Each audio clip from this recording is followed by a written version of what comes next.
All right, what's up guys? In this video, I'm gonna show you exactly how I built a multiple seven-figure virtual assistant agency from scratch and actually bootstrapped it while working full-time in real estate. This is my story on how I got started, how I got to multiple seven figures, and how I plan to scale this way past 8 figures over the next couple years. Okay, so let's go ahead and dive in. So I started my career in the real estate industry and I was a real estate broker, and I had moved to a new city, didn't know anyone, had no network, had no experience or mentorship, anything. I had no idea what I was doing. So after a couple of years of doing this, I was really stuck at a very low income level of $60K a year. And there are so many other people in the business around me that were making millions a year. So I was really trying to figure out, how the heck do I get to that point and what's needed to accomplish that? So the tasks that I would spend my time on every single day and throughout the week were researching property owners to call, then cold calling them, a lot of admin, and then basically meetings with clients. Now the beauty is that all of this right here, this can all be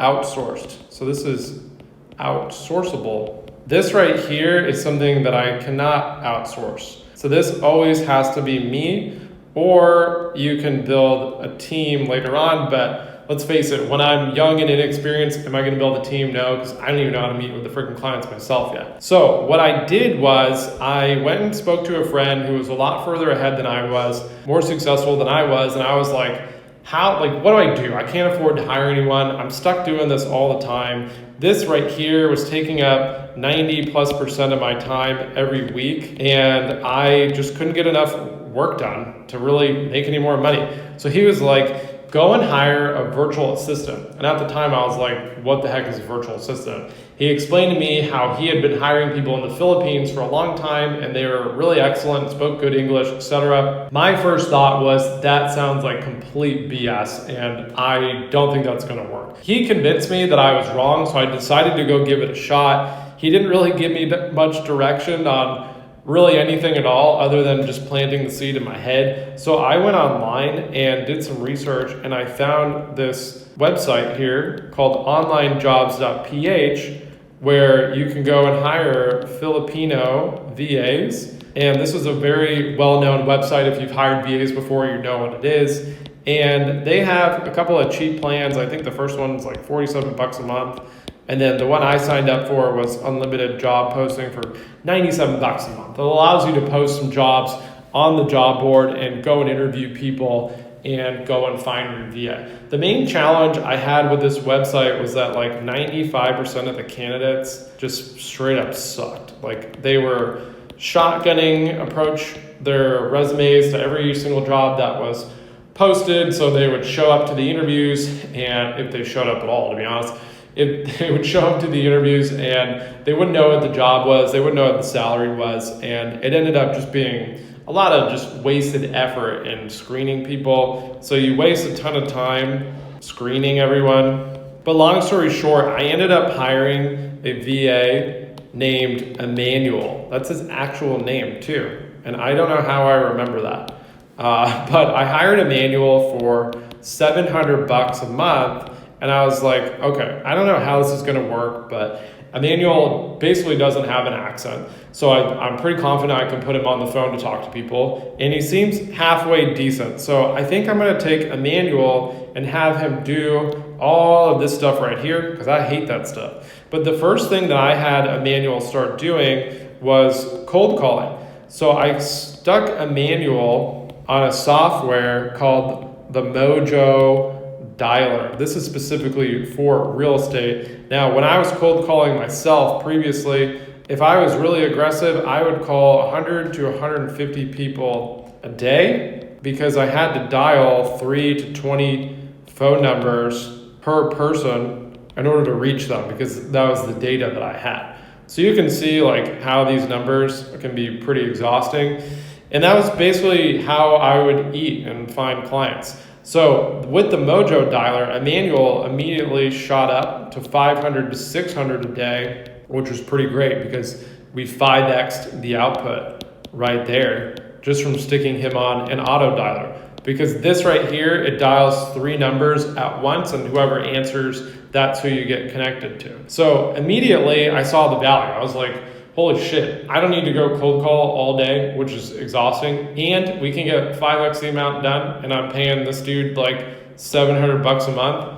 Great deal, sign me up, like give me like 20 of these people. But after the 3rd day, Emmanuel came to me and he's like, Chris, I don't know if this is the right fit for me. And to be honest, after me listening to all his call recordings, I don't know if that was the right fit for Emmanuel either. So he decided to quit. He just wasn't feeling it. And to be honest, he was absolutely terrible at cold calling. So Emmanuel quit on the 3rd day. He left a really bad taste in my mouth. And at that point, I was like, great, I'm going to be making $60K again this year. But I could not accept that. So I went back to the drawing board and I went back to online jobs again, and I hired someone else this time named Angel. And not even kidding, she's an actual angel because she saved me. So Angel was just very determined and very hungry, and I saw that in her. And I was really looking for someone that really wanted the opportunity, as opposed to Emmanuel up here. Like, I didn't know how to interview people or screen them at all, and he just sounded good. Like, that's a very common mistake that people make, is they are just looking for someone with no accent. And it's so funny because if you were hiring locally, that would not be your only criteria. So I hired Angel. She was very determined, and I put her on the phone, and she went back to here to do 500 to 600 calls a day. And then probably like once to twice a week, she would do the other task, if you remember up here, of researching the owners, because we needed people to call. So she would spend 1 to 2 times a week list building, and then the rest of her time, so let's say this is like 20% of her time, and then the rest of her time she would be cold calling. And immediately Angel came in and freed up a ton of time here on this, which was very tedious and I hated doing it. And she was also cold calling. She came in and produced results immediately and started making me some money because she was finding me some clients. So at that point I was like, this actually does work. I just need to find the right people, and I need to train them and be a good leader. So what I did was I went and hired 5 times more VAs because I go hard and I didn't want to test it. I knew it would work. And 4x of them were cold calling. So now I had 5 people cold calling. And then 1 of them was doing the list building, so we wouldn't run out of people to call. So that right there alone made me a good amount of money. Instead of me having to call people, I had them calling everyone. And the calls that I were making, they were very simple. So the way you can look at it is like we were making a funnel. And in the funnel, about 99% of these people were just a flat no. They were not qualified. And then at the bottom of the funnel, these people were a yes. So instead of me having to spend all this time calling just to spit out the 1% of yeses, I had my VAs doing it for me. And because I had 5 VAs doing the calling, and each one can do 500 to 600 contacts a day, we very easily scaled this up to 2,500 to 3,000 a day. So if you remember, this is what we're doing now. I was previously calling 100 to 150. So we went from 100 to 150 up to here, and we essentially 25 to 30x'd our output. It's crazy.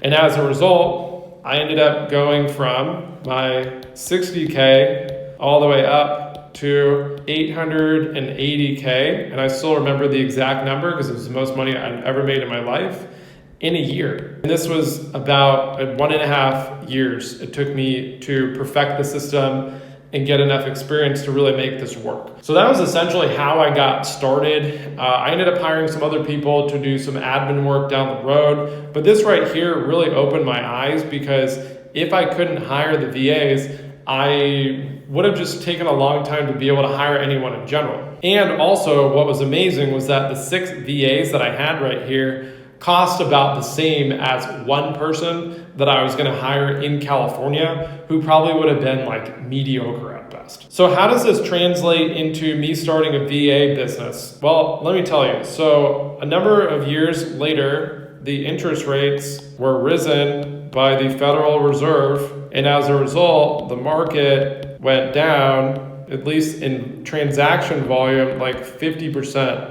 So that created a problem and an opportunity. I had also streamlined a lot of my business. So essentially when this happened, I had about 80% more time and I was looking for something to do. I wanted a new challenge. So I had all this experience hiring offshore, putting together teams, and building an outbound call center for cold calling. So I decided to start a different business which handled inbound calls, and it's called a call answering service. So we basically answer phone calls for mainly small businesses. And I essentially took my experience of hiring the VAs, hooking them up to a software, and letting them place calls to flipping it, putting them on a different software, and allowing them to receive phone calls on behalf of the clients. So this was a very interesting experience for me because I had never built a business before other than the real estate business, and I had a lot to learn. So the tricky part of any business, and it's usually the hardest for most people, is really going and finding clients. So the first thing that I did was I leaned on my experience of cold calling. Cold calling is great for a number of reasons. Number one, it's free. Two, you can practice your pitch. And then three, it's very scalable. And four, no one does it. Okay, so you have like no competition doing it at all. And I got on the phone, started pitching people, and figured out how to sell this service to different clients. And what I would do was I would book them into a sales call, and then I would do the sales call. So I was the sales rep. So eventually I was like, you know what? This is working.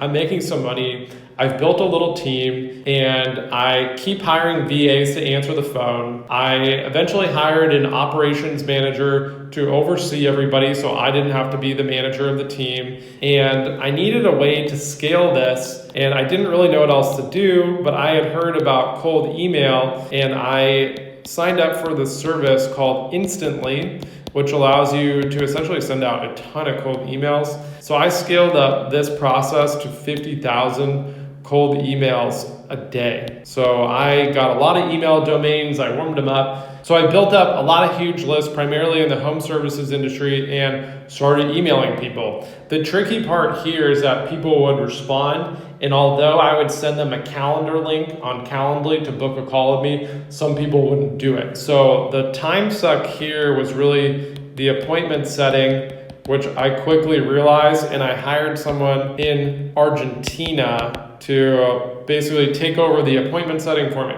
She ended up being great. She was also very hungry, very driven. So I eventually turned her into my first sales rep, and she started doing the appointment setting and taking the sales calls. Fast forward later on, I hired 2 more sales reps, and we started to make some good progress and really scaled the call answering service. Later on, I ran paid ads and started to scale it even more. The challenge I ran into as I started to grow was hiring. So the challenge with hiring and also scaling this type of business is that as I get more clients that we need to answer the phone for, I need to hire a proportionate amount of human beings to answer the phone. Now, if you've ever done hiring or interviewing before, you know it can be very time consuming, very exhausting, and the opportunity cost of hiring the wrong people is pretty freaking big. So you better get it right the first time, or at the bare minimum, you better have very low turnover and a very high stick rate. So I had this challenge where I was the one posting the job, I was reviewing applications, I was interviewing people, and it was just draining a lot of time. So what did I do? I went and hired a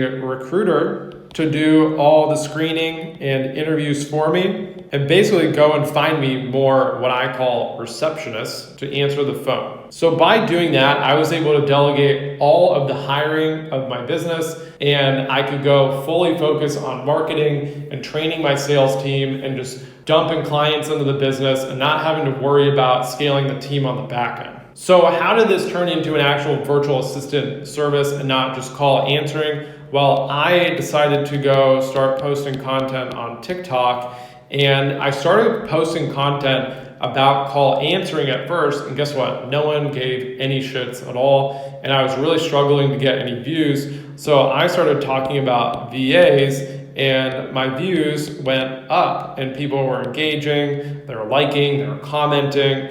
I started doing TikTok live, and then the same thing happened. I was getting a lot of engagement. And through a TikTok live, I found my first client who wanted help hiring somebody.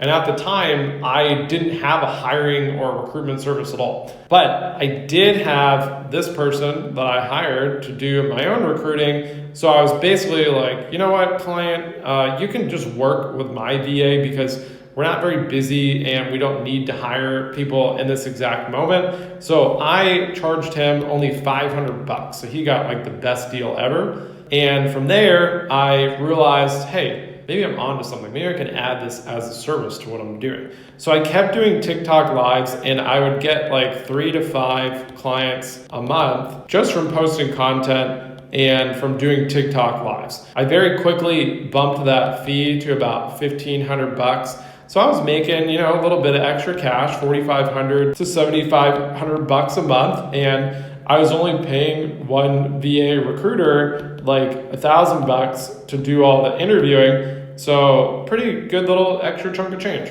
And then from there, what I did was I started running paid ads for this service right here. And then I utilized my existing sales team for the call answering service to take all the sales calls. So once we started getting some progress from that, I hired a second recruiter to handle more interviews and find more candidates for the clients and basically be able to scale. And then later on, I hired the third one, I hired the fourth one, I hired the fifth one, and we kept scaling. And then eventually I hired an operations manager to help with some oversight. So this person helped me develop better SOPs, helped me develop KPIs and also track them, and then also just analyze data to see how we were performing. So the model that I'm following for this business at this time is what I like to call the one-time fee model. And then the other model that you can do instead, or you could really do a combination of the two, is the monthly recurring model. So we ended up going this route for most of our clients. We do a $4.99 deposit to get started, and then we charge the balance of our one-time fee once they hire somebody and they're happy. That removes the risk for the client, puts the risk on you, so you've got to hustle. So this right here was our full one-time fee. If you go this route, you're basically going to go and hire the VA yourself, let's say for $800, and then you're going to resell that VA to the client, let's say for like $2,500 to $3,000 a month. And then you're gonna pocket the difference in the middle. This is nice because you've got stability of income. This right here is a little easier to sell. In a perfect world, you're gonna offer both models, and then you're gonna do both and sell each to each client that you find that wants whichever one. Okay, so that gives you a quick overview on how I got started with this business almost completely on accident and very organically, how I've scaled this to multiple 7 figures, and how I plan to scale this to 8 figures. The plan to scale to 8 figures is really just to scale my existing VSL call funnel, keep getting more sales calls on the calendar, and then keep copy pasting my team on the back end. So after doing this for about 5 years now, I have started a course in a community and also a coaching offer to essentially help you start your own virtual assistant agency from scratch. You don't need any experience. I did this part-time while working in real estate. So if that's something you're interested in and you want to start your own virtual assistant company, click the link below in the description. I'll be making a ton of other content breaking down the pros and cons to these two models, everything that you need to know about starting a virtual assistant company. And if you have any questions, please leave a comment down below and I'll make some more videos answering your questions. Thanks, and I'll see you in the next video.